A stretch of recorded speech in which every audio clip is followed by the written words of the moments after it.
Hey grade 4s!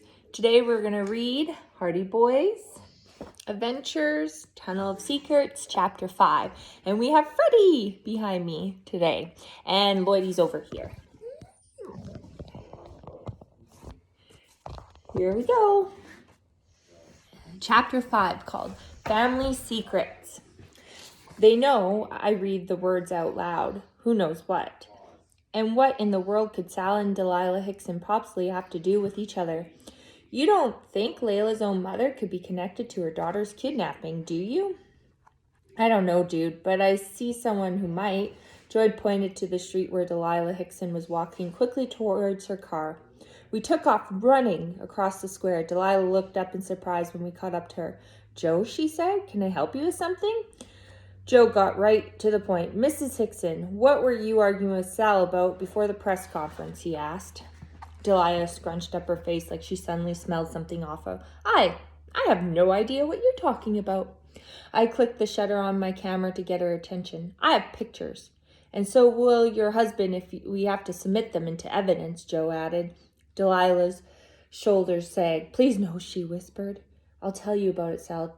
Just let me be the one to tell him. Okay, we're listening, Joe said with a nod. Sal is Delilah's voice was barely above a whisper. My uncle. What?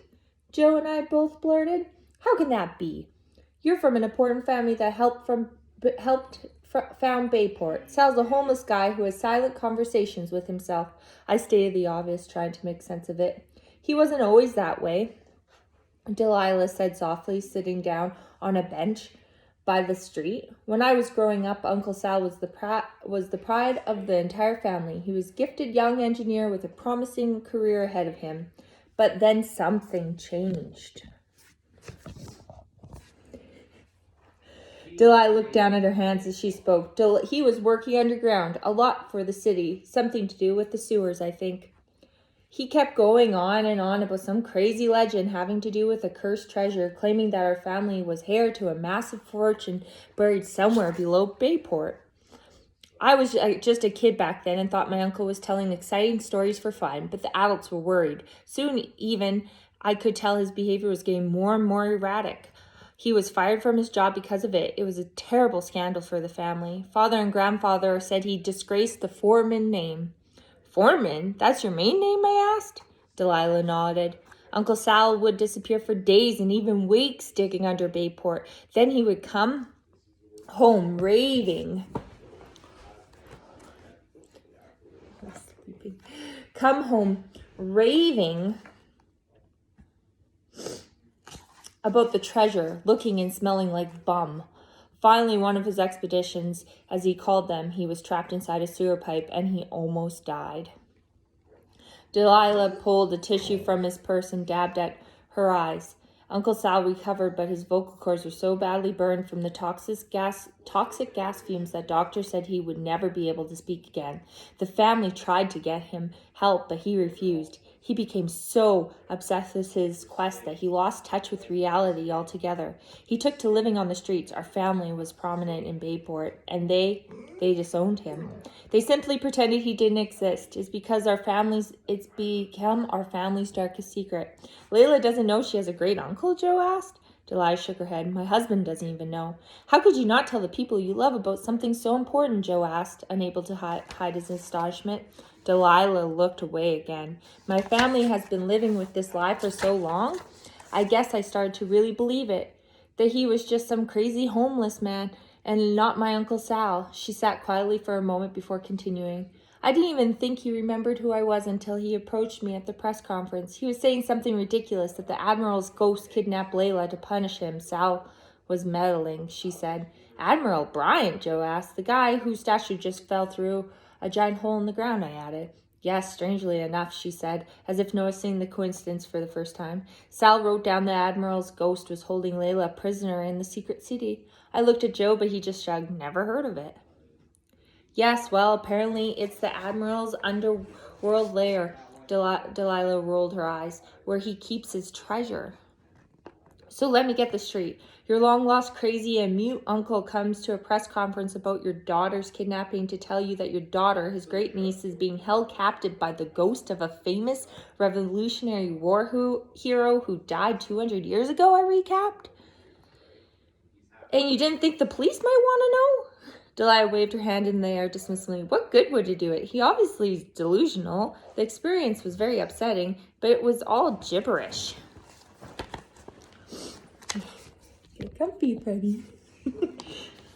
Yeah, but even if his story is nuts, just the fact that he's her great uncle makes him a person of interest. In this case, I told her, he might know something for real. You're just lying to your husband. You're withholding information from the police that could be relevant to your own daughter's kidnapping, Joe leveled with her. I would do anything to have my daughter back, she insisted. Everything except being honest with your husband, Joe mumbled under her breath. I put my hand on his arm to signal him to back off. We wanted to keep Delilah talking, and making her more upset wasn't going to help. Sal wrote down the words, they know. What did he mean by that? I questioned her. I asked him the same thing, Delilah said. He wrote that he had opened the vault. She saw the confusion on her face. No use in trying to make sense of it. It's the ravings of a very disturbed mind. I don't know if he actually believes his own nonsense, or if he was trying to upset me. But I told him if he came anywhere near me or my family again, I would have him locked up in an asylum. Mrs. Hickson, I think it's time you told your husband everything you just told us, I said. But my marriage, she pleaded.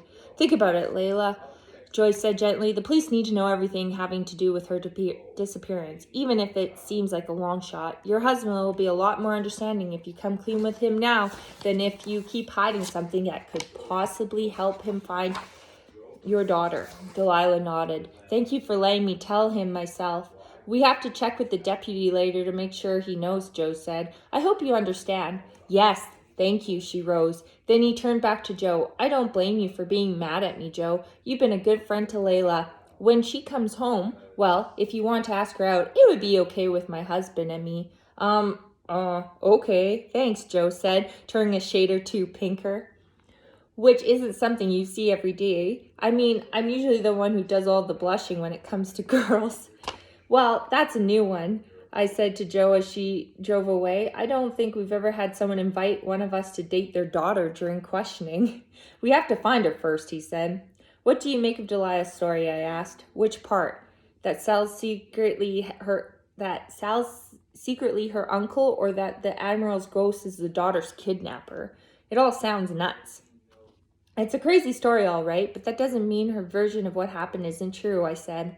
Though it's going to be tough to trust Delilah, knowing that she kept such a big secret from her own family. And even if she was telling the truth about Sal being her uncle, she could still be making up the story about the Admiral's ghost. We have no way of knowing for sure what Sal told her or wrote her, Joe agreed. And I don't want to burst my own bubble, but it's possible she mentioned me going out with Layla just to butter me up.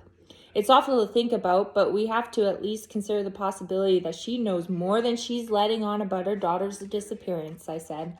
But why would she want to harm her own daughter, Joe asked. I don't know, I said. Who knows what other deep, dark family secrets she has to protect? She and Sal could even be in on it together. Or maybe he's blackmailing her, Joe suggested. Sal being disowned by his family would give him a strong motive for trying to get back at them. From what I saw of the press conference, it's better than anything the police have to work with.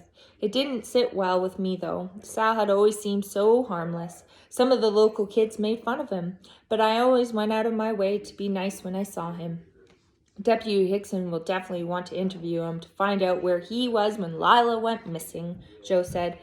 As Looney Tunes as Sal's story sounds, I said, don't you think it's a little strange that you warned Delilah about the Admiral's ghost just a few minutes before the Admiral's statue was sucked underground by an inexplicable sinkhole? Well, you know what Dad always says about the coincidence, Joe reminded me. Our dad, Fenton Hardy, is a legendary retired detective who taught us a lot of what we know about investigating. It isn't coincidence when you make yourself look like a fool by ignoring a coincidence, I recited. I don't have a clue how the Admiral and his ghost fit into it, but Dad also says that even the most far-fetched stories can loosen the thread that unravels the truth. Does that mean we get to interrogate a ghost? Joe asked. I laughed. I don't know where to find his ghost, but maybe we can start by getting the lowdown on the real admiral and his creepy statue. How are we going to do that? Joe asked. Did you find a time machine and forget to tell me about it? Nope, I grinned. The next best thing. Chapter 5 with Freddie, who is now sleeping. Oh, he's awake. See you guys for chapter 6.